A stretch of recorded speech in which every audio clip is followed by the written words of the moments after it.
At the city's most prestigious restaurant, a waiter tried to kick out a customer without knowing who she really was. But after that phone call, when he learned who owned the restaurant, you should have seen the look on his face. The evening air was crisp as autumn settled over the city, and the golden lights of Bella Vista's crystal chandeliers cast a warm glow through the floor-to-ceiling windows that faced the bustling street below. Inside, the restaurant hummed with the quiet energy of Friday night's elite crowd. White tablecloths draped elegantly over mahogany tables, each setting adorned with polished silverware that caught the light just so. The soft notes of a grand piano drifted through the air, mixing with the gentle murmur of conversations and the delicate clinking of fine china and crystal glasses. This was Bella Vista, the crown jewel of the city's dining scene, where reservations were booked months in advance and where being seen was almost as important as the exquisite cuisine. The restaurant's reputation had been built over 15 years of flawless service, innovative menus, and an atmosphere of refined luxury that attracted senators, celebrities, and business moguls alike. At exactly 7:30 p.m., the heavy glass doors at the entrance opened with a soft chime, and Maya Thompson stepped inside. At 34, Maya moved with a quiet confidence that spoke of someone comfortable in her own skin. She wore a simple black dress that fell just below her knees, paired with comfortable black flats, practical shoes that had carried her through a long day of meetings. Her natural hair was pulled back in a neat low bun, and small pearl earrings were her only jewelry. In her hand, she carried a modest black leather purse and her smartphone, which displayed her reservation confirmation email. Maya paused just inside the entrance, taking a moment to absorb the familiar atmosphere of the restaurant. The scent of fresh flowers from the elaborate arrangements mixed with the aroma of garlic and herbs wafting from the kitchen.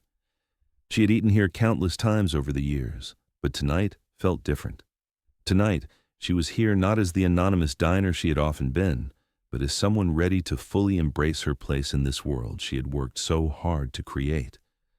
Behind the polished mahogany hostess stand, Marcus Williams straightened his perfectly pressed uniform jacket and adjusted his tie. At 26, Marcus had worked at Bella Vista for 3 years, starting as a busboy and working his way up to his current position as the evening's lead host. He took pride in his role as the first face customers saw when they entered the restaurant, and he had developed what he considered to be an expert eye for distinguishing between the establishment's typical clientele and those who might have wandered in by mistake. Marcus had grown up in a working-class neighborhood across town, and landing this job had felt like winning the lottery. He loved the prestige that came with working at Bella Vista, the way people's expressions changed when he mentioned where he worked, the substantial tips that the wealthy patrons often left. Over the years, he had convinced himself that he belonged in this world of luxury and exclusivity, even if his paycheck suggested otherwise. As Maya approached the hostess stand, Marcus looked up from his computer screen, and his expression shifted almost imperceptibly.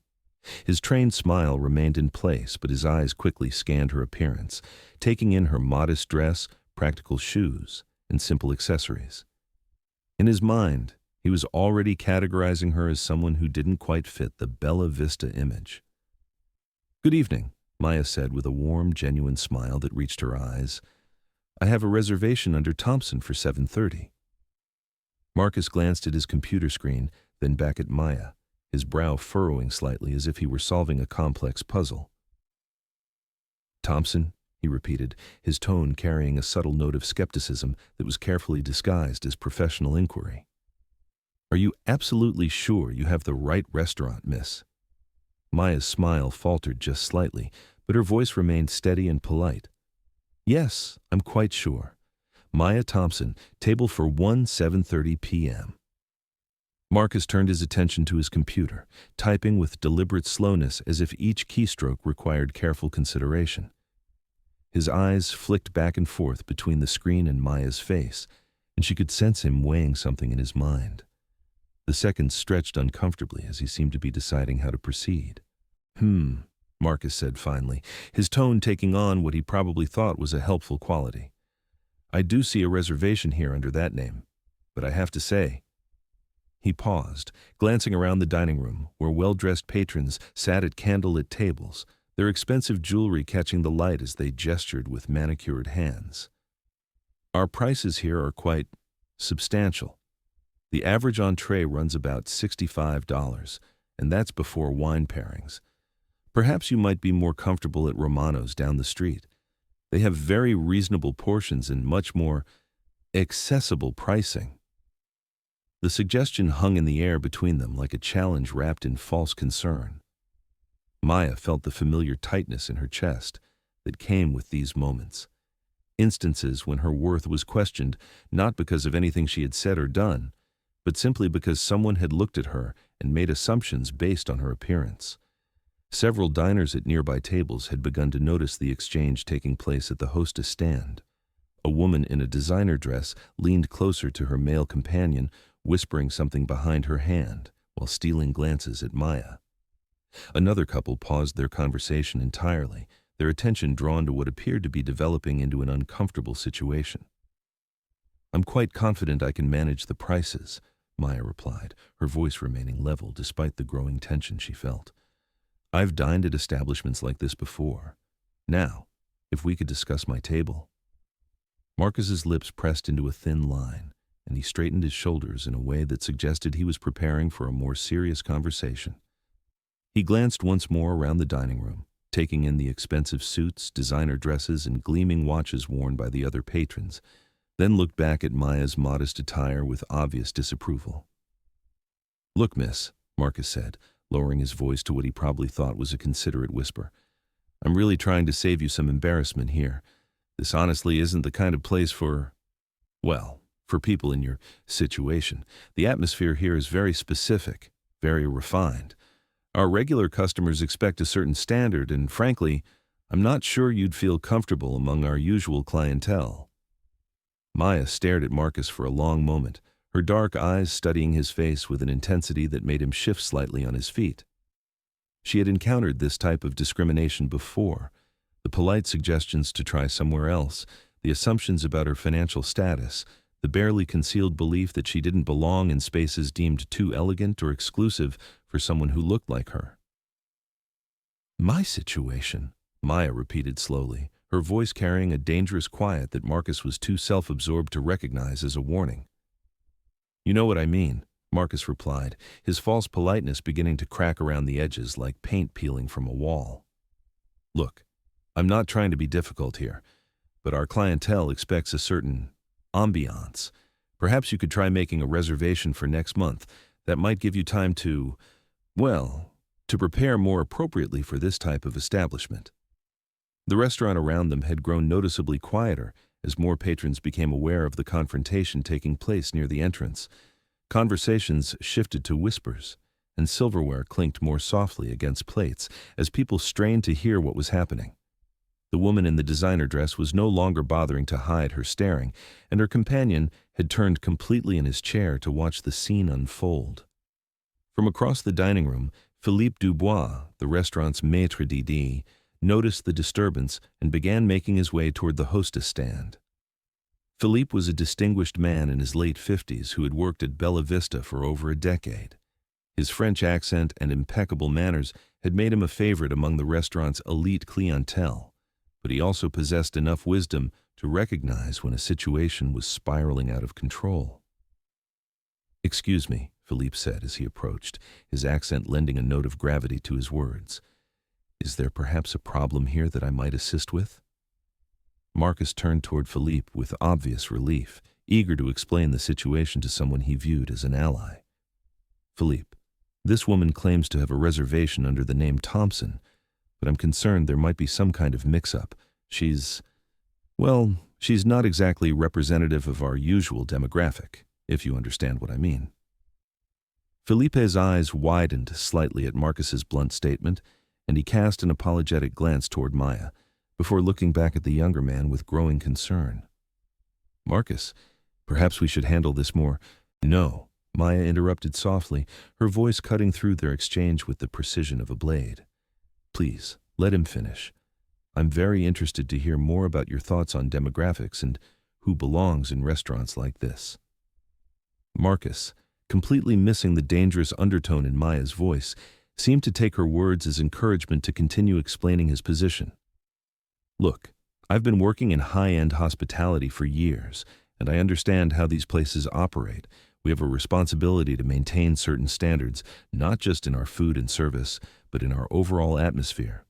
Our reputation depends on our ability to provide an exclusive experience for people who appreciate and can afford that level of luxury. He gestured around the dining room, where the wealthy patrons sat beneath sparkling chandeliers, their conversations flowing as freely as the expensive wine being poured at their tables. These are business leaders, celebrities, people who've achieved a certain level of success in life. They come here not just for the food, but for the environment, for the assurance that they're dining among their peers. Surely you can understand that letting just anyone walk in off the street would fundamentally change that dynamic and diminish the experience we're trying to create. Maya nodded slowly, as if she were carefully considering every word Marcus had spoken. Her expression remained calm and thoughtful, but those who knew her well would have recognized the telltale signs that she was calculating her next move with the precision of a chess grandmaster. Just anyone, Maya repeated quietly, testing the words on her tongue. People who've achieved a certain level of success, I see. Exactly, Marcus said, clearly pleased that he seemed to be getting through to her. This establishment caters to a very exclusive clientele. Senators, Fortune 500 CEOs, entertainment industry executives, people whose names you'd recognize from the society pages. We simply can't compromise the integrity of that environment by making exceptions to our standards. Maya reached into her purse and withdrew her smartphone, the movement slow and deliberate.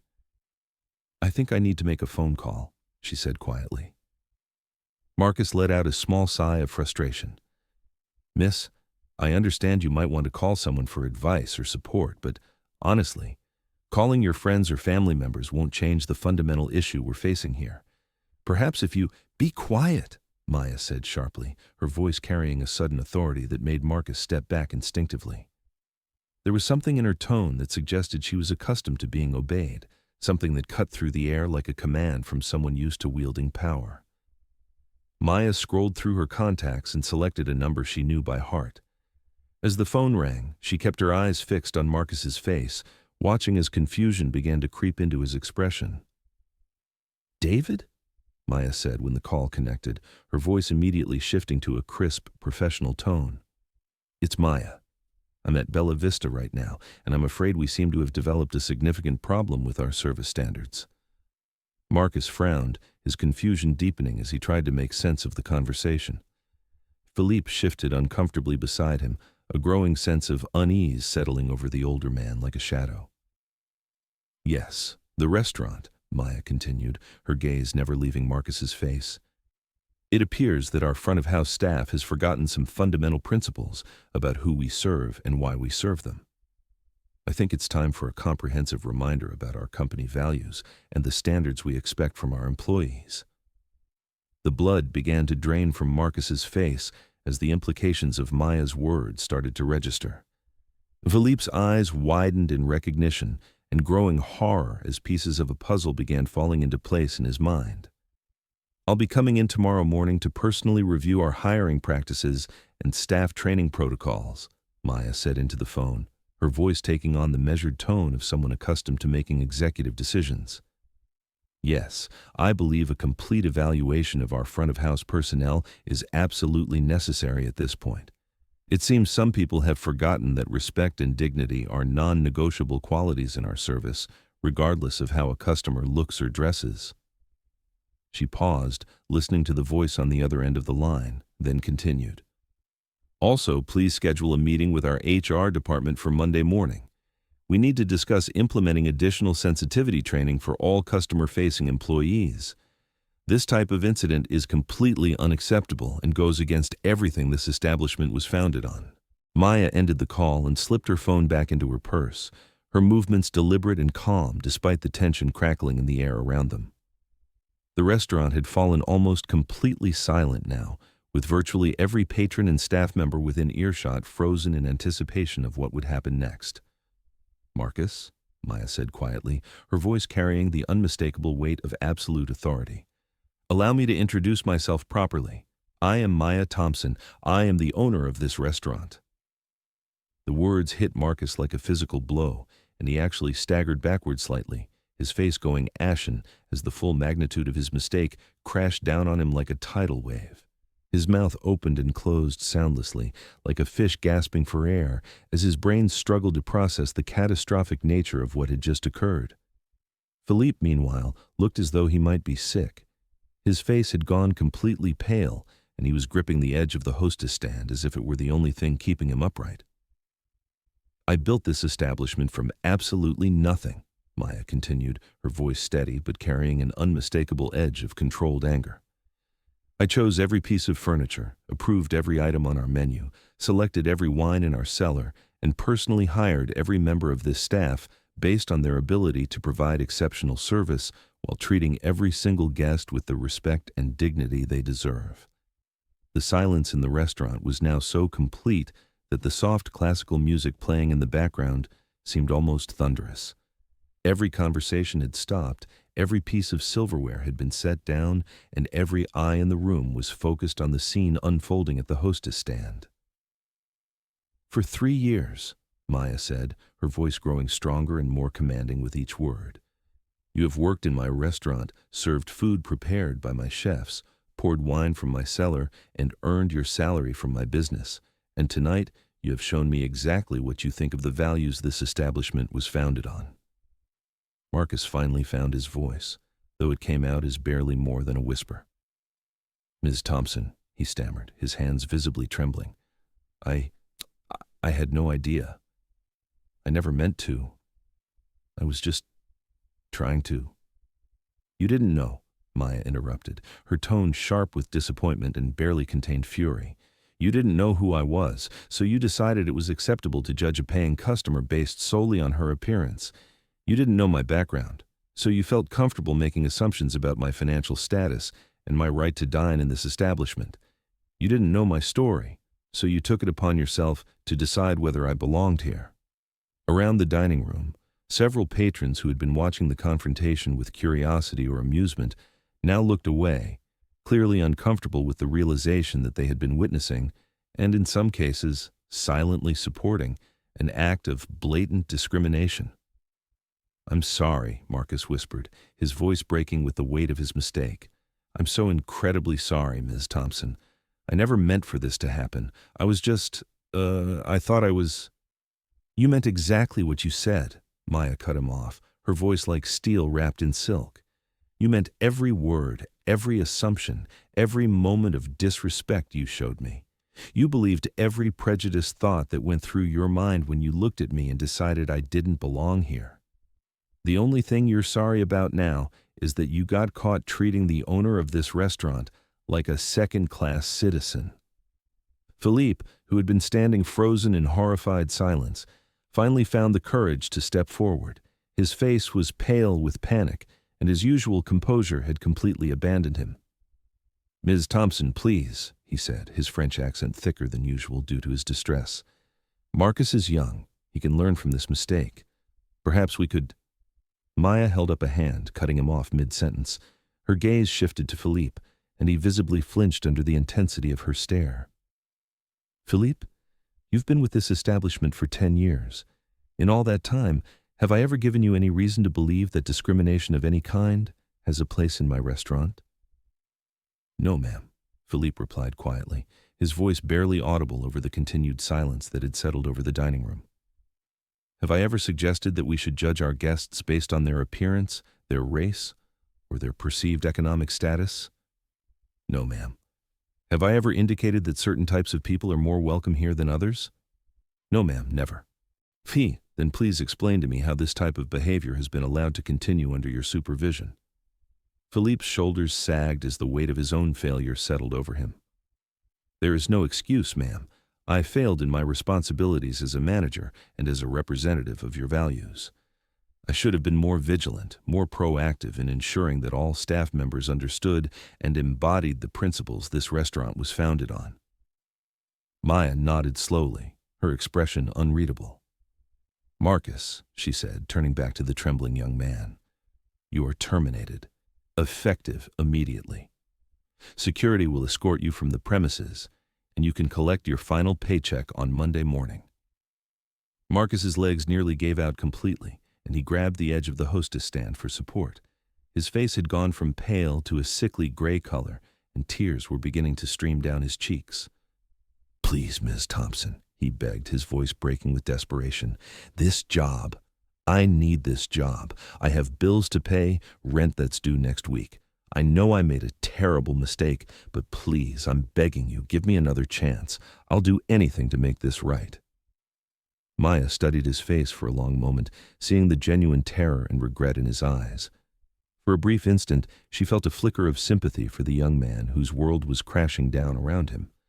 But then she remembered the condescending tone he had used with her, the assumptions he had made, and the humiliation he had been prepared to inflict on someone he viewed as beneath him. You've had 3 years of chances, Maya said firmly. 3 years to learn about respect, about dignity, about treating every person who walks through that door as a valued human being. Tonight, you chose to use those chances to humiliate and embarrass someone based on nothing more than your own prejudices and preconceived notions.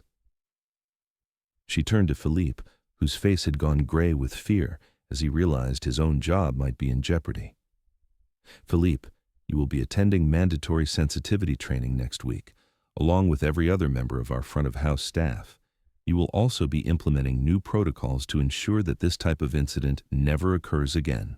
If I receive even one more complaint about discriminatory treatment of our guests, your employment here will also be terminated immediately. Is that understood? Yes, ma'am, Philippe replied quickly, relief evident in his voice despite the severity of the warning. Completely understood. I will personally ensure that all staff members receive additional training on cultural sensitivity and appropriate customer service. Maya looked around the dining room, her gaze moving from table to table, taking in the faces of customers who had witnessed the entire confrontation. Some looked embarrassed by what they had seen, others appeared thoughtful and perhaps even inspired, and a few nodded in what seemed like approval of her handling of the situation. Ladies and gentlemen, Maya announced, her voice carrying clearly through the silent restaurant, I want to personally apologize for the disruption to your evening and for the unacceptable behavior you have witnessed. Bella Vista was founded on the principle that exceptional food and service should be available to anyone who appreciates them, regardless of their background, their appearance, or any other factor beyond their desire to enjoy a memorable dining experience. She paused, letting her words settle over the room like a blanket. What happened here tonight does not represent the values this establishment was built on, and I want to assure you that immediate steps are being taken to ensure that this type of incident never occurs again. Your meals this evening are complimentary, with my personal guarantee that your future visits to Bella Vista will reflect the true spirit of hospitality and respect that this restaurant was meant to embody. A murmur of surprise and approval rippled through the dining room, followed by scattered applause that gradually built until virtually every patron in the restaurant was clapping. The sound filled the space, a clear show of support for Maya's handling of the situation and her commitment to equality and respect. As the applause gradually died down, Maya turned back to Marcus, who was still standing behind the hostess stand, his face streaked with tears of shame and desperation. The reality of his situation was clearly sinking in. Not only had he lost his job at one of the city's most prestigious restaurants, but word of this incident would almost certainly spread throughout the hospitality industry, making it nearly impossible for him to find similar employment elsewhere. All right. Marcus, Maya said quietly, her voice no longer angry but filled with a sadness that somehow cut deeper than any reprimand could have. I genuinely hope you learned something meaningful from this experience. I hope you remember this moment the next time you're tempted to judge someone based on how they look rather than who they are as a person. And I hope you understand that the way you treat others, especially those you perceive as having less power than you, says everything about your character and nothing about theirs. With that, Maya walked calmly to the table that Philippe hastily assigned to her, the best table in the house, with a perfect view of the city's glittering skyline, through the floor-to-ceiling windows. As she settled into her seat and accepted the menu from a visibly shaken server, the restaurant slowly began to return to its normal rhythm, though the conversations at every table now carried a different tone. Marcus gathered his few personal belongings from behind the hostess stand under Felipe's watchful supervision, his movements slow and mechanical, as if he were in a state of shock. As security officers appeared to escort him to the exit, he cast one final glance back at Maya, who was calmly reviewing her menu as if nothing extraordinary had happened. But something extraordinary had happened. In the space of just a few minutes, long-held assumptions had been shattered, hidden prejudices had been dragged into the light, and a powerful lesson about respect and human dignity had been delivered to everyone present. Maya Thompson had not only reclaimed her rightful place in her own establishment, but had also sent a message that would ripple through the staff, the customers, and eventually the entire community. That respect and dignity are not luxuries to be rationed based on someone's appearance, but fundamental rights that every human being deserves. As Maya's dinner arrived, perfectly prepared by a kitchen staff who now understood exactly who they were serving, she reflected on the evening's events. She had built Bella Vista to be more than just a restaurant.